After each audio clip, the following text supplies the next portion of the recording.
We're happy to be here. It's our first one in 10 years to get back to the state championship. Going against a really good team in Vian.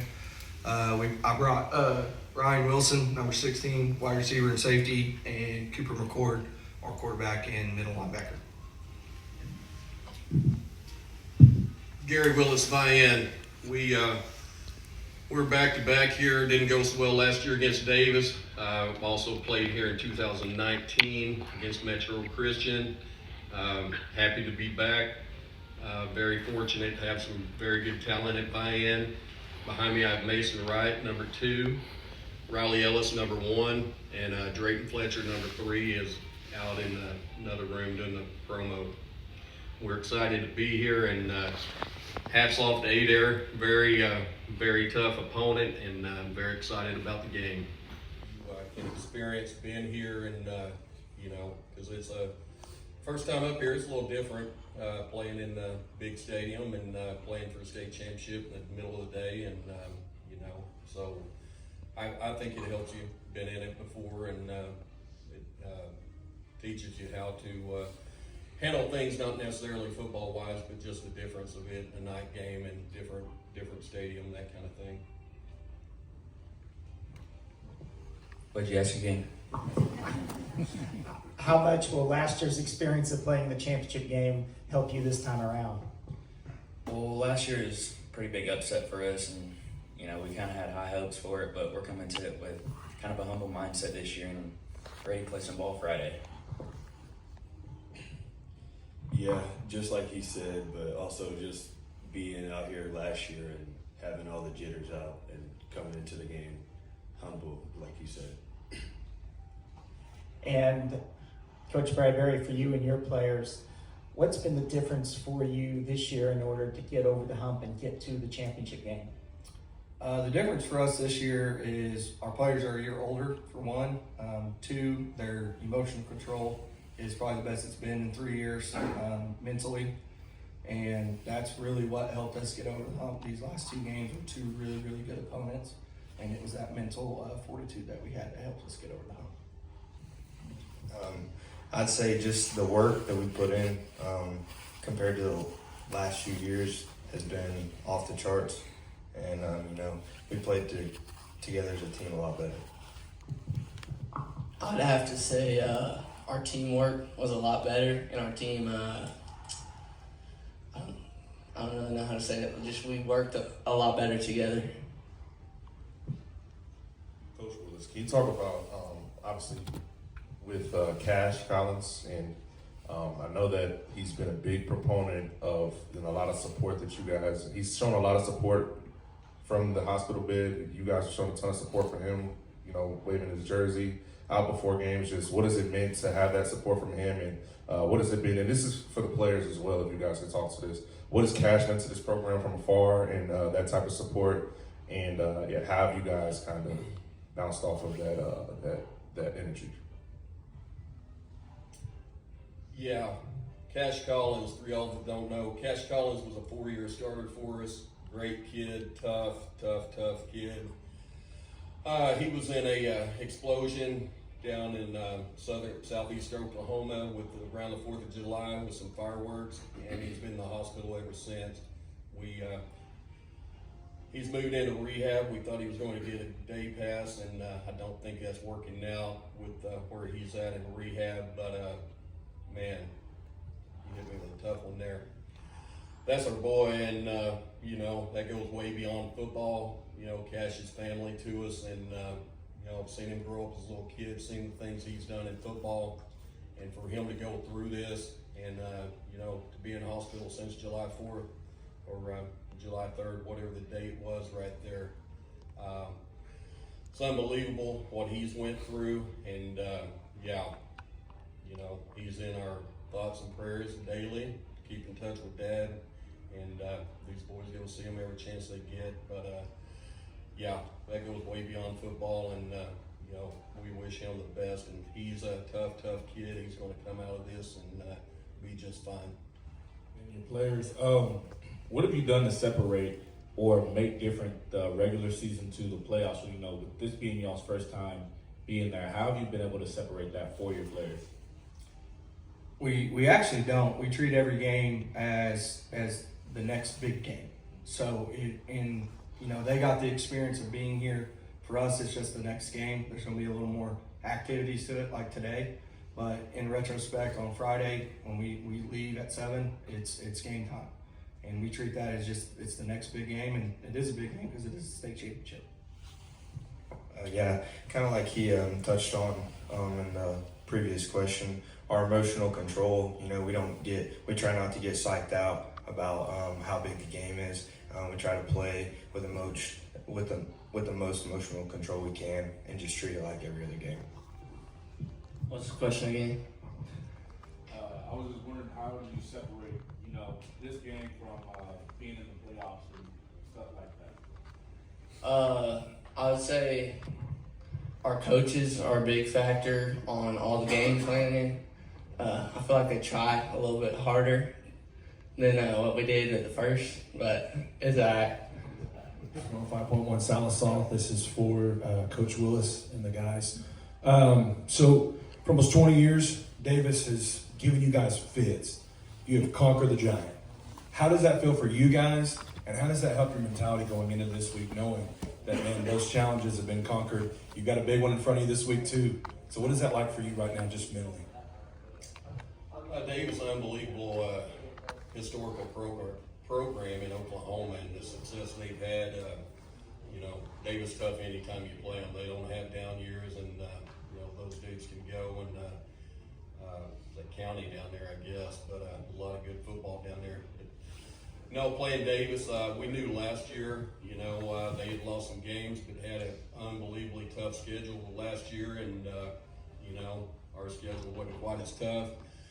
And, just tradition. Vian has tradition, but not compared to the Davis State Championship tradition. And, that holds true when you got family members that have played in several state championship games, brothers, dads, that kind of thing. It was huge the other night. Every game's big, but, when Davis beats you last year and you get them in the semifinals, and we played pretty good football the other night. And got it done. It's big, but just beating whoever's in that semifinal spot and moving on was our goal, and got that done, and on to these guys, and they're 100% our focus right now. Yeah, that was a huge game. I'd like to do it for the community of the town of Vian, because I haven't done it in a long time.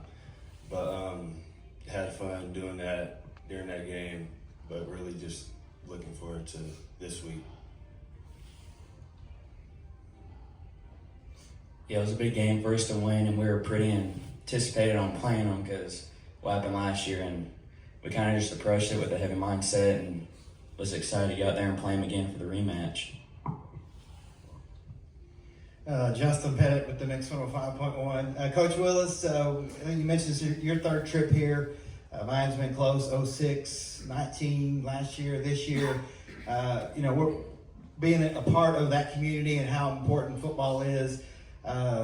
What would it mean to finally, 54 years, what would it mean to finally bring home a state championship, not only to your players and your team, but just to the community? I know how close knit you are.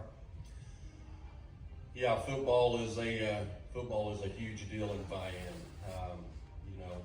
A lot of communities have their place. It's the center of their community, and I would venture to say that the football stadium there, St. John's Stadium in Vian, is the center of our community, and brings a lot of people together. A lot of youth games there, that kind of thing, and to say Vian's football crazy is probably an understatement. It would be huge to the community.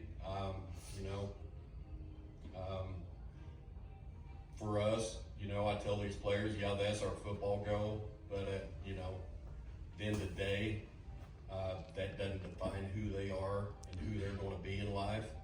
But yes, football's a very big deal to us. It's how I feed my family and pay my bills. It's how I get to be around these young guys and hopefully teach them life skills that's going to make them better. So state championship, it'd be incredible, be the icing on the cake, and huge for the community. You mentioned at St. John Stadium. This may seem silly, but just something we've been thinking about. You guys got a whole new football field, turf this year. They were literally putting the goalposts up, I think, at 3 o'clock before that Eufaula game. Has that made any difference, you think, maybe in the, we get in these postseason games, you guys aren't usually playing on turf, but you get in the postseason and it switches to turf. Does that make any difference whatsoever? That's just something I've just been wondering about. Yes, I think so. Also, just playing on that surface every day, and as far as injuries, a good level surface, and the field's marked. You don't have to mark that thing and keep it marked for practice, or go to a practice field and try to get your hash or your landmarks for pass drops, that kind of thing, route running. Yes, it's been huge. Yeah. Chris Evans, Brady, you were the state championship quarterback for Adair in 2015 when you guys won it all. Can you share anything with your team that you take from that experience, and especially with your quarterback Cooper? I actually was not the quarterback. That was my middle Brother. Yeah, my brother. Yeah, big brother. Yeah, little big brother. No, my brother, he says about 5 words every time I see him. He's not a outspoken human, but he just says, do what you do. That's all you gotta do. Keep emotional control and do what you do. So. You've come into the state championship 13-0, and a couple times, and walked away with a runner-up. This year, 12-1. So 13's been an unlucky number for you. I know you're looking for a lucky 13 this year. Tell me about your week 2 or game 2 loss to Kiefer. How did it motivate your team, help in any way, or is it just another game? No, I think so. You play those games, and these coaches up here tell you learn a lot more from a loss sometimes than you do a victory. And we try to schedule decently tough games, that kind of thing. We feel like we're going to pull out a win against a tough team, then we we're on the right track. We lose a close one. There's things to work on always, but you get that loss, you go back in Saturday morning ready to work, and you're probably not sleeping much that night anyways, and you're ready to go. So I don't know how much we learned from it. Masyn, we were doing pretty good in the game early. Masyn got a shoulder separated, come out about the second play of the second quarter, and Kiefer's a good team. They kept pounding it, and we thought we could hang on, and didn't go that way. So yeah, we've got one loss by 1 point, but yeah, I think a loss helps you every now and then. This question is from Masyn. Quiet as kept, you've been one of the most efficient running backs pretty much around the state since your freshman year. I mean, can you talk about, obviously, this week being your last football game here at Vian? How do you kind of cherish that? And coach, as well for you, what has Masyn meant to this program over the past 4 years? First, Masyn.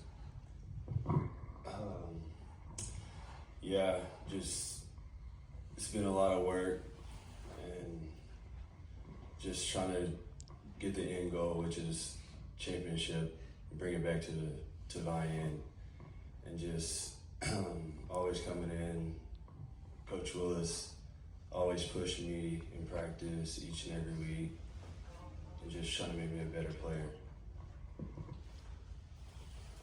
Everything about Vian, we've had a string of running backs, since before I was there through history, and Mason's no different. Came in, he had over 1,000 yards rushing as a freshman, over 1,500 as a sophomore, 2,000 something last year.